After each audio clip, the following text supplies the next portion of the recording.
Καθώς αφήσαμε πίσω μας τη μέρα της φθινοπορεινής ησημερίας, ο ήλιος έχει ήδη ζυγιστεί ανάμεσα σε φως και σκοτάδι, καλώντας μας να στραφούμε προς τα μέσα. Βρισκόμαστε στην εποχή του φεγγαριού της Συγκομιδής. Στην Ελευσίνα, οι μύστες πορεύονταν σε μια ιερή τελετή που αποκάλυπτε τον αέναο κύκλο ζωής, θανάτου και αναγέννησης. Στο μύθο, η Περσεφόνη κατεβαίνει στον Άδη, η Δήμητρα πενθεί, η φύση μαραίνεται. Κι όμως, μέσα στο σκοτάδι κυοφορείται η επιστροφή της άνοιξης.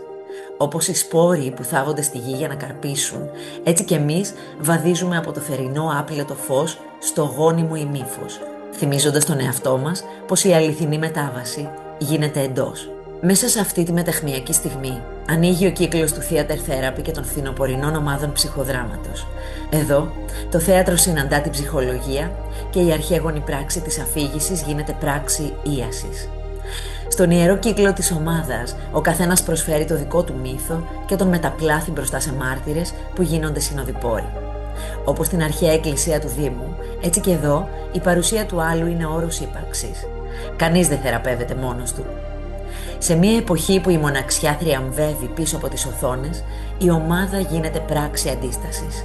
Η ομάδα είναι ο τόπος όπου ξαναμαθαίνουμε να κοιταζόμαστε στα μάτια, να μοιραζόμαστε την ανάσα, να ασκούμαστε στο δύσκολο ρήμα «σχετίζομαι». Η σύναξη των σωμάτων και των ψυχών δεν είναι πολυτέλεια.